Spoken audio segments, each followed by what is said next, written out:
ಒಂದು ರೀತಿ ಪ್ರಾರಂಭದಿಂದಲೂ ಸಾಕಷ್ಟು ಹೋರಾಟ ಮಾಡಿ ಕಾರ್ಮಿಕ ಕಾನೂನುಗಳನ್ನ ಅಮೋಘವಾಗಿ ಬದಲಾವಣೆ ಮಾಡೋ ಪರಿಸ್ಥಿತಿ ಇದ್ದರೂ ಸಹ ಅದನ್ನು ತಡೆಗಟ್ಟೆಯಲ್ಲಿ ಸಾಕಷ್ಟು ಯಶಸ್ವಿಯಾಗಿದ್ದು, ಇವತ್ತಿನ ಒಂದು ಇಂಡಿಯಾ ಸರ್ಕಾರ ಈ ದೇಶದ ಅಧಿಕಾರ ಚುಕ್ಕಾಣಿ ಹಿಡಿದ ಮೇಲೆ ಏನು ನಮ್ಮ ಒಂದು ಕಾನೂನುಗಳು 1947ರಿಂದ ಮೊದಲನೇ ಕಾರ್ಮಿಕ ಮಂತ್ರಿ ಆಗಿದ್ದಂಥ ಬಾಬಾ ಸಾಹೇಬ್ ಅಂಬೇಡ್ಕರ್ ಅವರು ಈ ದೇಶಕ್ಕೆ ಕೊಟ್ಟಂಥ ಅನೇಕ ಕಾರ್ಮಿಕ ಕಾನೂನುಗಳನ್ನ ಅಮೂಲ್ಯವಾಗಿ ಬದಲಾವಣೆ ಮಾಡಿ ಇವತ್ತೊಂದು ಮರಣಶಾಸನ ಈ ದೇಶದ ಕಾರ್ಮಿಕರಿಗೆ ತಂದಿದ್ದಾರೆ.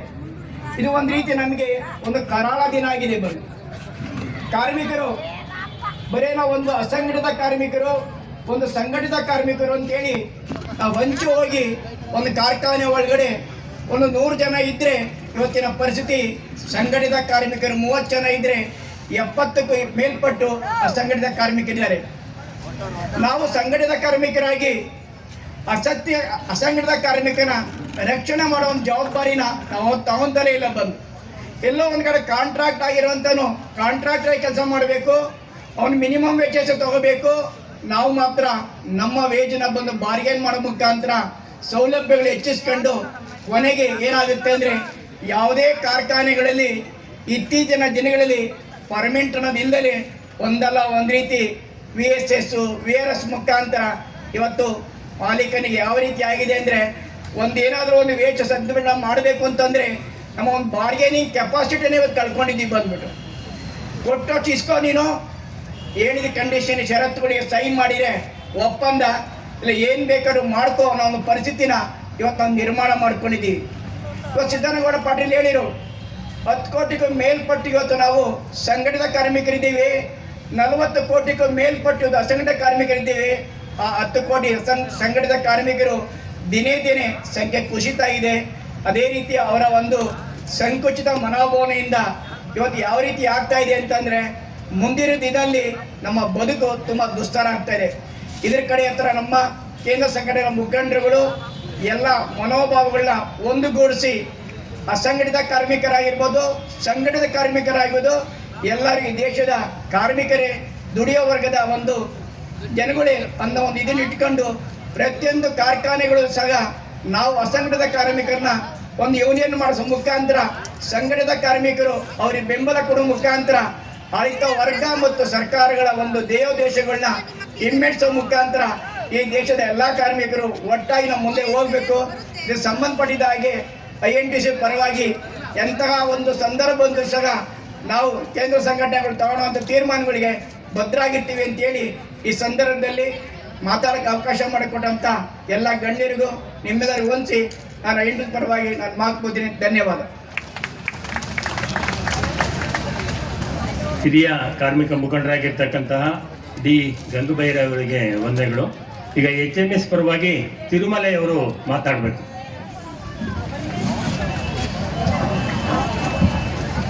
ಎಲ್ರಿಗೂ ನಮಸ್ಕಾರ. JCTU ಅವರಿಗೆ ಧನ್ಯವಾದಗಳು. ನಮ್ಮನ್ನು ಇವತ್ತು ಬೇಡೆ ಸೆಲೆಬ್ರೇಷನ್ಗೆ JCTU ಅವರು ಎಲ್ಲ ಯೂನಿಯನ್ಸ್ಗೆ ಒಂದು ಸೇರಿಸಿ ಇಲ್ಲಿ ನಮ್ಮನ್ನ ಕರೆದಿರೋದಕ್ಕೆ ತಮ್ಮ JCTU ಸಹವಾಗಿ ಇಲ್ಲಿ ಬಂದಿರೋದು ಎಲ್ಲ ಅಣ್ಣ ತಮ್ಮರು ಅಕ್ಕ ತಂಗಿರೋರು ಎಲ್ಲರಿಗೂ ಮೇಡಿ ವಿಶಸ್ಸು ರೆವಲ್ಯೂಷನರಿ ಗ್ರೀಟಿಂಗ್ಸ್. ಈಗ ಮಾತಾಡಿರೋದು INTC ಅವರು, CIT ಅವರು, ATC ಅವರು 3 ಜನ ಎಲ್ಲ ವಿಚಾರವಾಗಿ ಮಾತಾಡಿದ್ರು. ನಾನು all India defence employees federation ಅದರಿಂದ ಬಂದಿದ್ದೀನಿ. ಎಲ್ಲರಿಗೂ ಗೊತ್ತು ಆರ್ಮಿ ಅಂದರೆ ಏನು, ಏರ್ಫೋರ್ಸ್ ಅಂದರೆ ಏನು, ನೇವಿ ಅಂದರೆ ಏನು ಅಂತ ಗೊತ್ತಿದೆ. ಎಲ್ಲರಿಗೂ ಪ್ರತಿಯೊಬ್ಬರಿಗೂ ಗೊತ್ತಿದೆ.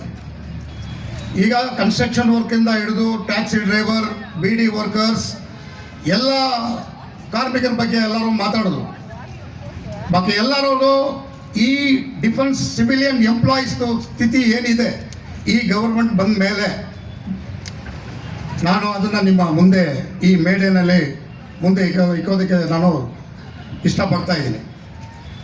All India defence employees federation ನಮ್ಮ ಡಿಫೆನ್ಸ್ ಸಿವಿಲಿಯನ್ಸ್ ಕೊರೋನಾ ಕೋವಿಡ್ ಪೀರಿಯಡಲ್ಲಿ ಇಡೀ ದೇಶ ಬಂದಾಗಿರೋ, ಇಡೀ ಯೂನಿವರ್ಸಲ್ ಬಂದಾಗಿರುವ ಟೈಮಲ್ಲಿ ನಮ್ಮ ಡಿಫೆನ್ಸ್ ವರ್ಕರು ಎಲ್ಲರೂ ಸೇರಿ ಇಡೀ ಫ್ಯಾಕ್ಟ್ರಿನಲ್ಲಿ 41 ಆರ್ಡಿನೆನ್ಸ್ ಫ್ಯಾಕ್ಟ್ರಿ ಇದೆ. ಕೆಲವು ಫ್ಯಾಕ್ಟ್ರಿನಲ್ಲಿ ಎಲ್ಲರೂ ಕೋವಿಡ್ಗೆ ಏನೇನು ಬೇಕಾಗಿರೋದು ಎಲ್ಲ ವಸ್ತುಗಳನ್ನು ಅವ್ರು ರೆಡಿ ಮಾಡಿ ಎಲ್ಲರಿಗೂ ಈ ದೇಶಕ್ಕೆ ಸಪೋರ್ಟ್ ಮಾಡಿ ಮಾಡಿದ್ರು ಕೆಲಸ. ಅಂಥ ಒಂದು ದೇಶದ ಕೆಲಸ ಆದವ್ರನ್ನ ಈಗ ಪ್ರತಿಯೊಂದು ಪರ್ಮನೆಂಟ್ ಲೇಬರ್ಸ್ನ ತೆಗೆದು ಎಲ್ಲ ಕಡೆ ಕಾಂಟ್ರಾಕ್ಟ್ ಲೇಬರ್ನ ತಂದು ಮತ್ತು 41 ಆರ್ಡಿನೆನ್ಸ್ ಫ್ಯಾಕ್ಟ್ರಿಯಿಂದ ಈಗ 7 ಆರ್ಡಿನೆನ್ಸ್ ಫ್ಯಾಕ್ಟ್ರಿನ ಕಾರ್ಪೊರೇಷನ್ ಮಾಡ್ತಾ ಇದ್ದಾರೆ. ತಮಗೆ ಮಾತ್ರ ಪ್ರಾಬ್ಲಮ್ ಅಲ್ಲ. ಮುಂಚೆ ನಮ್ಮ ಗೌಡ್ರವರು ಡಾಕ್ಟರ್ ಗೌಡ ಸದಾನಂದ ಗೌಡ್ರವರು ಮಾತಾಡಿದ್ರು, ಯಾವುದೇ ಒಂದು ಪ್ರಾಬ್ಲಮ್ ಇದ್ದರೆ ಆರ್ಮಿನವ್ರನ್ನು ನಿಲ್ಲಿಸ್ತಾರಂತ. ಆರ್ಮಿಯವರು ನಿಲ್ಲಿಸೋಕ್ಕೆ ಈಗ ಜಾಗ ಇಲ್ಲ. ಒಂದು ಕಾಲದಲ್ಲಿ 3 ಆರ್ಮಿ ಏರ್ಫೋರ್ಸ್ ನೇವಿನಲ್ಲಿ 15 ವರ್ಷ ಸರ್ವಿಸ್ ಮಾಡಿದ್ರೆ ಮನೆಗೆ ಹೋಗುವಾಗ ನಿಮಗೆ ಪೆನ್ಷನ್ ಸಿಗ್ತಾ ಇತ್ತು. ಈಗ ಆ ಪೆನ್ಷನು ಇವಾಗ ಅವ್ರಿಗೆ ಫೆಸಿಲಿಟಿ ಸಿಕ್ಕೋದಿಲ್ಲ. Canteen facility CSD canteen facility ಸಿಕ್ಕೋದಿಲ್ಲ. ಆರ್ಮಿ ಏರ್ಫೋರ್ಸ್ ನೇವಿಗೆ ಲಿಕ್ವರ್ ಸಪ್ಲೈ ಇತ್ತು, ಅದನ್ನು ಈಗ ಕಿತ್ತಿದ್ದಾರೆ. 4 ವರ್ಷ ಸರ್ವಿಸ್ ಮಾಡೋದಕ್ಕೆ ಅಗ್ನಿವೀರ್ ಅಂತ ಒಂದು ತಂದಿದ್ದಾರೆ ಈಗ ಲೇಟೆಸ್ಟ್ ಆಗಿ. ಅವರಿಗೆ 4 ವರ್ಷ 60 ತಿಂಗಳು ಕೆಲಸ ಮಾಡಿದ್ರೆ 12 ಲಕ್ಷ ಕೊಟ್ಟು ಮನೆಗೆ ಕಳಿಸ್ಬಿಡ್ತಾರೆ. ಬಾಕಿ ಎಲ್ಲಾನ ಹೋಗಿ ನೀವು ಸರ್ಟಿಫಿಕೇಟ್ ಕೊಡ್ತಾರೆ, ಎಲ್ಲಾನ ಕೆಲಸ ನೀವು ಸೇರಿ ಬೇರೆ ಕಡೆ ನೀವು ಬಾಕಿ ಉಳಿದಿದ್ದ 60 ವರ್ಷಗೆ 58 ವರ್ಷಗೆ ನೀವು ಎಲ್ಲಾನ ಕೆಲಸ ಸೇರ್ಕೋಬೇಕಾಗತ್ತೆ.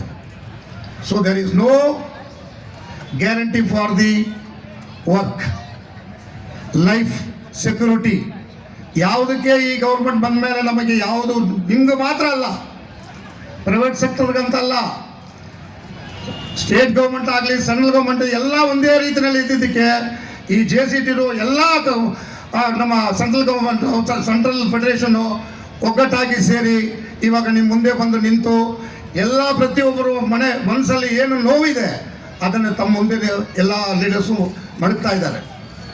ಆಗಲೂ ಗೌಡ್ರವರು ಡಾಕ್ಟರ್ ಗೌಡ್ರವರು ಹೇಳಿದ್ರು, ನೀವು ಸೆಲೆಕ್ಟ್ ಮಾಡಿರೋ ಒಂದು MLA ಆಗಲಿ ಒಂದು ಕೌನ್ಸಿಲರ್ ಆಗಿ ತಾಕತ್ತು ನಿಮ್ಮ ಹತ್ರ ಇದೆ. ನೀವು ಕರೆಕ್ಟಾಗಿ ಒಂದು ಜನನ ಸರಿಪಡಿಸು, ಕಾರ್ಮಿಕರಿಗೆ ಕುಂದುಕೊರತೆಗಳು ಏನಿದೆ, ಅವ್ರ ನೋವು ಏನಿದೆ, ಅವ್ರನ್ನ ನೀವು ಸೆಲೆಕ್ಟ್ ಮಾಡಿದ್ರೇ ಈ ದೇಶ ಮುದ್ದಾನಾಗೋದು ಹೊರತು ದುಡ್ಡಕ್ಕೆ ತಗೊಂಡು ನಾವು ಬೇರೆಯವ್ರಿಗೆ ವೋಟ್ ಮಾಡಿದ್ರೆ ಅದು ಒಳ್ಳೆಯತನ ಅಲ್ಲ ಅಂತ ನಮ್ಮ ಈ ಜೊತೆಗೆ ನಾನು ನಿಮಗೆ ಹೇಳ್ಕೊಳ್ತಾ ಇದ್ದೀನಿ. ಒಂದು ಆರ್ಮಿ ಏರ್ಫೋರ್ಸ್ ನೇವಿ ನ್ಯಾಷನಲ್ ಸೆಕ್ಯೂರಿಟಿಗೆ ರೀಸನ್ನು ಅದಕ್ಕೆ ಒಂದು ಗ್ಯಾರಂಟಿ ಇಲ್ಲ. ಬಾಕಿ ಕಾರ್ಮಿಕರಿಗೆ ಏನು ಗ್ಯಾರಂಟಿ ಇದೆ ನೀವೇ ಕ್ವಶನ್ ಮಾಡ್ಕೊಳ್ಳಿ, ನಿಮ್ಮ ಮೇಲೇ ಬಿಡ್ತೀನಿ. ದಯವಿಟ್ಟು ಎಲ್ಲೆಲ್ಲಿ ಯೂನಿಯನ್ ಇಲ್ಲ, ಈಗ ಕಾಂಟ್ರಾಕ್ಟ್ ಲೇಬರ್ಗೆ ಯೂನಿಯನ್ ಮಾಡೋಂಗೇ ಇಲ್ಲ. ಮಾಡ್ಬೋದು ಅಂತ ಟ್ರೇಡ್ ಯೂನಿಯನ್ ಆ್ಯಕ್ಟ್ 1926 ಹೇಳ್ತದೆ. ಬಟ್ ಲೇಬರ್ ಆಫೀಸಲ್ಲಿ ನಮಗೆ ಕಾಂಟ್ರಾಕ್ಟ್ ಲೇಬರ್ಗೆ ಯಾವುದೋ ಅವರು ನಮಗೆ ಅಧಿಕಾರ ಕೊಡ್ತಾ ಇಲ್ಲ.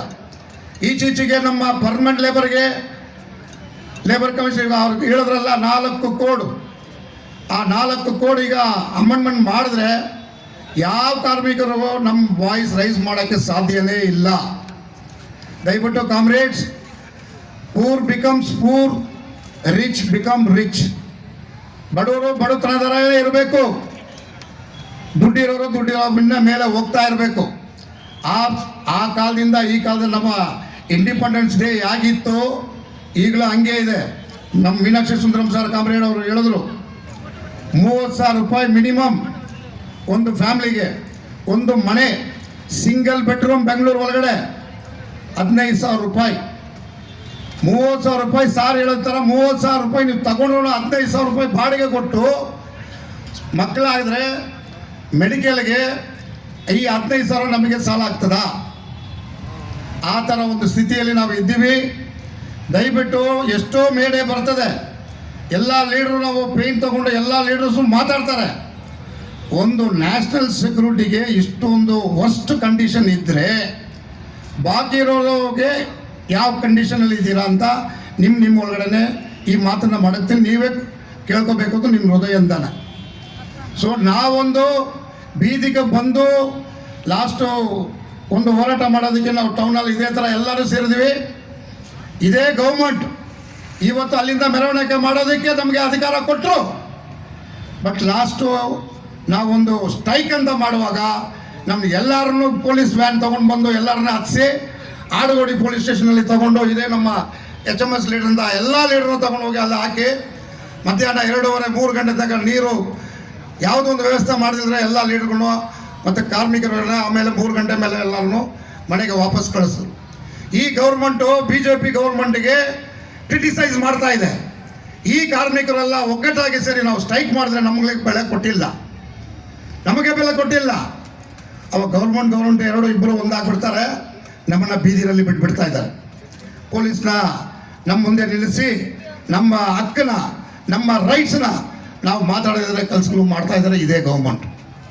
ಸೊ ಕಾಮ್ರೇಡ್ಸ್, ದಯವಿಟ್ಟು ಈ ಒಳ್ಳೆಯ ದಿನದ ತಾವು ಎಲ್ಲರೂ ಎಲ್ಲೆಲ್ಲಿ ಯೂನಿಯನ್ ಇಲ್ಲ ದಯವಿಟ್ಟು ಯೂನಿಯನ್ ಮಾಡಿಸಿ.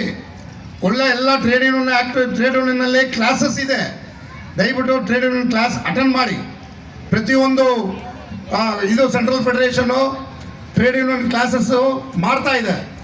ದಯವಿಟ್ಟು ಎಲ್ಲರೂ ಹೋಗಿ ಟ್ರೇಡ್ ಯೂನಿಯನ್ ಕ್ಲಾಸಲ್ಲಿ ಅಟೆಂಡ್ ಮಾಡಿ ವಿಷಯ ತಿಳಿಸ್ಕೊಂಡು ಪ್ರತಿಯೊಬ್ಬರನ್ನ ಬೀದಿಗೆ ತೊಗೊಂಡು ಬಂದು ನಾವು ನೋಡಿ, ನಮ್ಮ ತಾಯಿ ಮಗು ಅಳಿದ್ರೆ ಮಾತ್ರ ಹಾಲು ಕೊಡ್ತಾರೆ, ಮಗು ಅಳ್ದಿಲ್ಲ ಅದು ಆಟ ಆಡ್ತಾಯಿದ್ರೆ ಹಾಲು ಕೊಡ್ತೀನಿ ಬಾಮ್ಮ ಅಂತ ಕರೆಯೋದಿಲ್ಲ.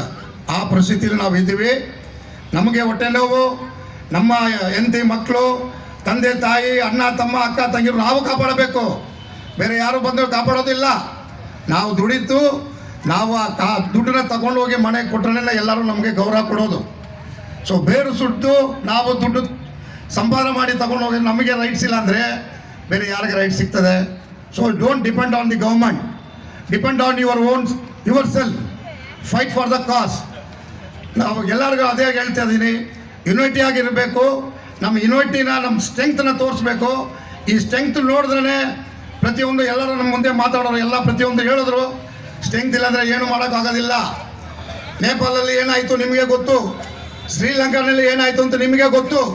ಇದೊಂದು ಮನಸ್ಸಲ್ಲಿ ಮಾಡಿಕೊಂಡು ದಯವಿಟ್ಟು ಬೀದಿಗೆ ಬಂದು ಫೈಟ್ ಮಾಡಿ, ಆಗಲೇ ನಮ್ಮ ನ್ಯಾಯನ ನಾವು ಸರಿಪಡಿಸೋಕ್ಕಾಗತ್ತೆ ಹೊರತು ಬಾಕಿ ನೀವು ಸೈಲೆಂಟಾಗಿ ನಿದ್ರೆ ಮಾಡಿದ್ರೆ ಏನು ಮಾಡೋಕ್ಕಾಗಲ್ಲ ಅಂತ ಈ ಒಳ್ಳೆಯದನದಿಂದ ಈ ಮಾತನ್ನ ನಾನು ಮುಗಿಸ್ಕೊಂಡು ಏನ್ ಕುಲಾಬ್ ದಯವಿಟ್ಟು ನೋಡಿ ಎಲ್ಲ ಏನ್ ಕುಲಾಬ್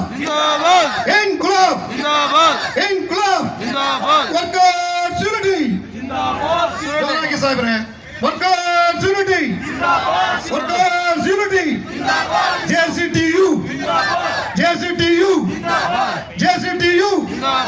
ಏನೇ ಬರಲಿ, ಯಾತಕ್ಕೋಸ್ಕರ ಹೋರಾಟ, ನ್ಯಾಯಕ್ಕೋಸ್ಕರ ಹೋರಾಟ, ಎಲ್ಲೂವರೆಗೆ ಹೋರಾಟ. ಹೋರಾಟ. ನಮಸ್ಕಾರ.